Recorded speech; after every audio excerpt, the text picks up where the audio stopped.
bit more because the EXP laners and the side laners, well, pretty much generally everyone can get back to the map faster after a big set if they end up back on the base. Welcome to the very first draft of M7 here on the wildcards, and right away we're seeing some unique strategies. Knox getting taken away, one of the priorities in the mid, and Sora right away banned already by the Filipino coach Ola. Yeah, that Sora will definitely be avoided by Zeta, but that Esmeralda ban, though. It's a Junichi staple pick, so obviously that Esmeralda will be taken away by Zone, or rather Teamzone, to not give Junichi kind of like a good lane to play. We've seen him do it really well on the Esmeralda, on the Uranus as well here in Zeta Division. So the fact that they've banned out the Lunox, they've already trapped Zone here to actually let the Baksha open as well. Yeah. You remember the Baksha? You literally just mentioned it. Zeta have picked it up. I don't know if this is going to be a flex pick though, or if it'll actually just be on 10, because I feel like it's a bit sad to see a guy as good as 10 mechanically be on a Baksha. Yeah, it's still a potential flex pick that we might get confirmed in the first phase. Not yet. They're playing around the Baksha flex. They pick up the Yuzhong paired up with the Farsa, while Zone goes for the Kalea Eve combo. So that's a very clear trade that they decided to go for. I still think, though, that it hurts their chances a little bit more, the fact that they gave the Yuzhong away. Yeah, the picks are very, very quick. They do pick up the Yisun Shin. It's a 10 special, but yeah, I think this Eve might be quite vulnerable when you have a Yuzhong up against her. Obviously with the Black Dragon form, always able to make ways to dive into the back line. That's the reason. That is also a question that kind of raises up in my head. Why'd they leave the Yuzhong open for Zeta to take? Yeah, especially now that they are also going to be playing the Yisun Shin. So it seems like Zone is picking the more difficult path into game number 1. They're thinking they really want to sort of maybe, are they limit testing themselves or their opponents? Picking a little bit more of, I wouldn't say losing matchups, again, just difficult. So now we're going to see the gold laners get taken away. The carry ban kind of surprises me, considering that they already have the Farsa that can deal with that carry if ever. And also for Team Zone, they're already kind of overloaded in damage. They need some more frontliners here to just back them up. Yeah. Usually when you see the Yisun Shin and the Eve, it's almost an instant, all right, we're going to see fighter gold. Yeah. But with the new patch, I'm not too sure. They are banning out the Moskov and the Claude though. 2 heroes with blinks, really good against the Eve, so that's really good by Team Zone here. Lapu Lapu gets taken out. There you go. Despite the nerfs, we're still going to see the Lapu Lapu banned out. And again, could be a Lapu Lapu gold lane that we were expecting. Yeah, still some respect, obviously. That gold lane, fighter gold lane rather, still kind of dwindling because of the fact that the War Axe has been nerfed as well. Phoveus, though, will be quite a great pickup as well when you kind of want to front line, especially when you want to fight up against a Farsa. But again, the Farsa is much more mobile compared to the Eve. Sure, their ultimate properties are almost the same, but with the Farsa, you have the wings by wings to kind of escape and have that self-peel embedded in yourself. Yeah, and that might be the difference maker here. There's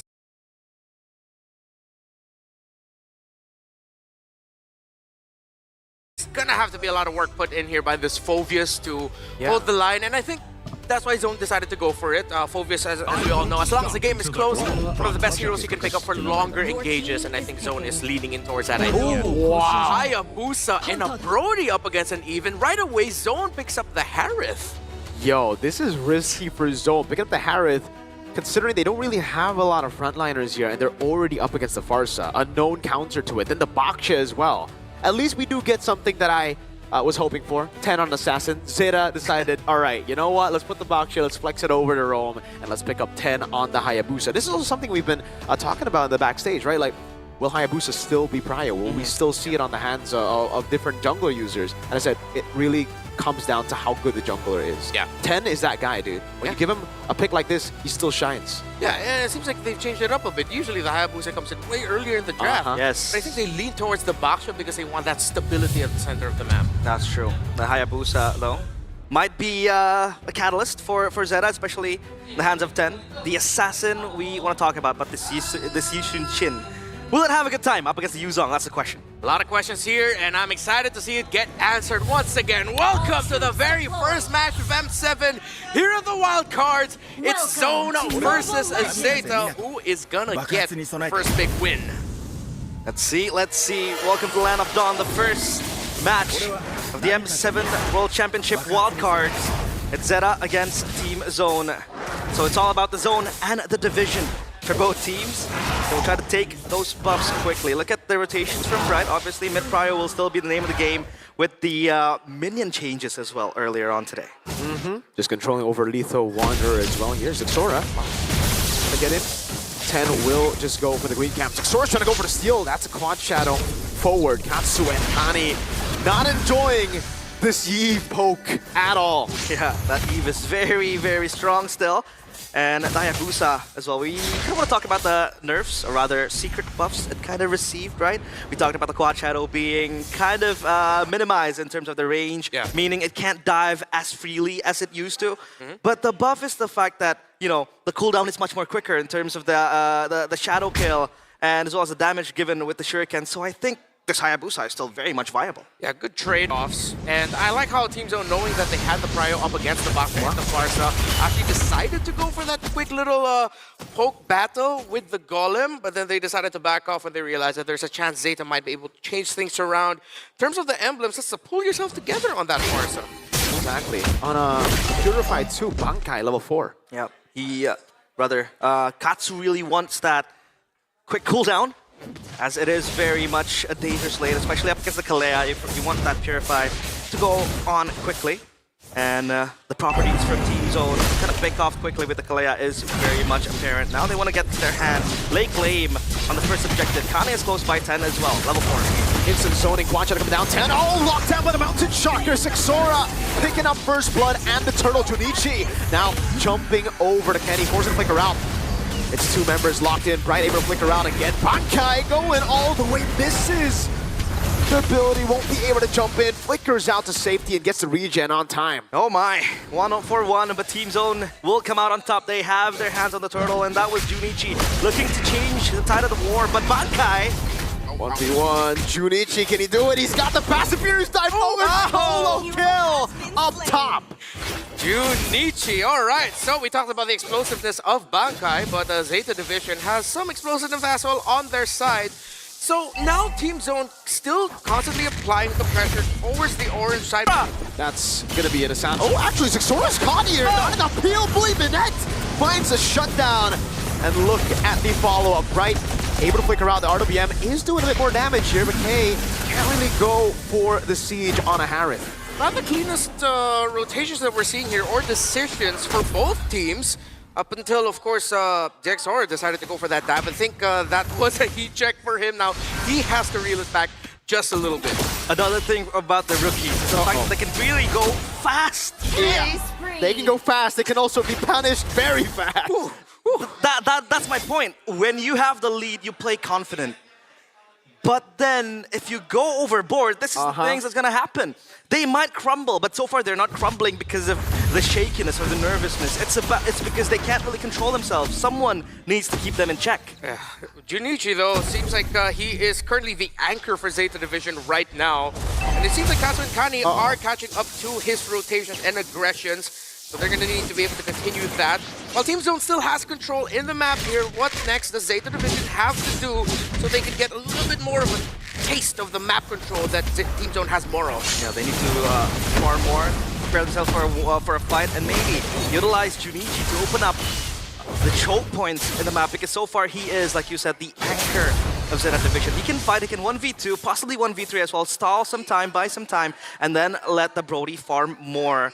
Take a look at the swap in the lanes that they have made, and look at where Zeta Division is right now. They're pretty confident, taking control of that orange side jungle, and this kind of establishes some sort of control towards the second objective in the turtle. Actually, the Dark Wave already forced to use Revitalize now. Black Dragon form already. That's going to be Tsunami's family in answer to it, but they're going to be caught in it. Kenny is able to dish out damage. Furious down the Petrify in the backline by Junichi, but look at Kay doing a heck of a lot of damage with Devon Force. Now Minette putting the stacks down, but will get bursted. But Kai, together with Kenny, gets another, and they're all zoned away. 10 with a jump, but Xora stays true to the red tree. Perfect 3 turtles on for Teamzone as Minette gets bonked by Bankai. A Hail Mary play made by 10. TP back and get the turtle, but it's all down in vain. Teamzone, their blood's boiling, and their trigger fingers are happily shooting at Zeta Division.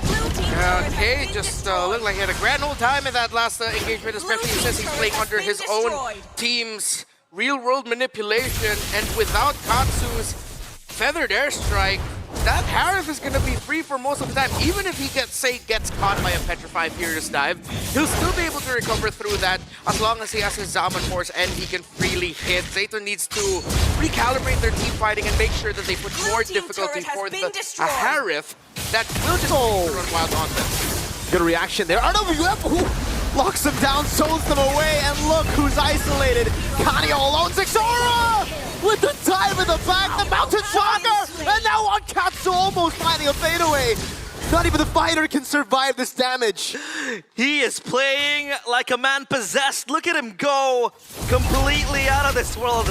Too confident for Zeta Division to handle, and look at Teamzone, 12 kills. The second tier turret in minute number 8. This is getting out of control for Zeta Division.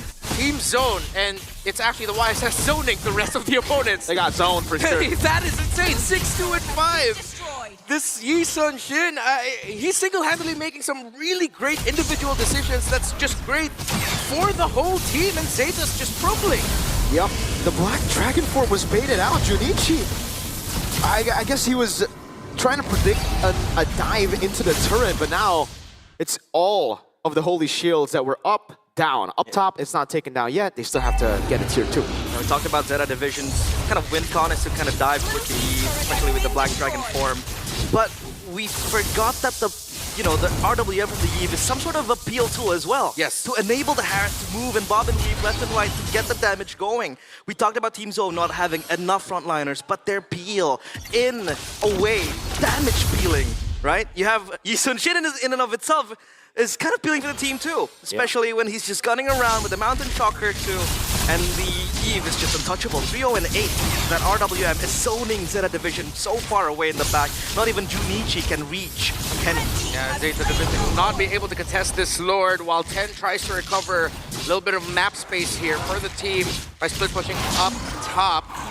Now Teamzone, honestly, if they can continue to bait out the early Furious Dive Petrifies, they're going to be good because that's Zeta Division's main tool of, as you mentioned, realize the peel, that crowd control, AoE that now, as we have seen it, a lot of times Teamzone actually just has way more of. There's too many AoE crowd control effects for Zeta to deal with, while Zeta really mainly only has that Yu Zhong combo. This is why we don't really see the Baksha in Rome as often anymore, right? You just really lack the CC. You have to make up for the lack of CC in the late game, lack of sustainability when you're behind with early tempo, and they haven't done that. They're 9,000 gold behind. This might just be game over. Another airstrike opened, and Teamzone, they want to see to the base. Oh, Bright really wants to go for Junichi. He's able to find it, but Mountain Shocker goes to the right side. Doesn't matter. K still bursts them all. Holy crystal pickup. 10 with the walk up, but gets instantly shoulder bashes. They go for the siege of the bottom lane. 10 will fall. K goes for the triple. It's a big dark wave from Bankai. A double, a triple, and that's game 1. Zeta Division divided with a zone created by the Mongolian team. They are playing perfect MLBBS. They strike first in this best of 3. Yep, that was clean. I mean, the initial problems I had with them giving away the Yu Zhong. Yeah, you saw the Yu Zhong did become the anchor, but really just they could not do much. The Baksha Rome has to be revisited here by Zeta as a priority.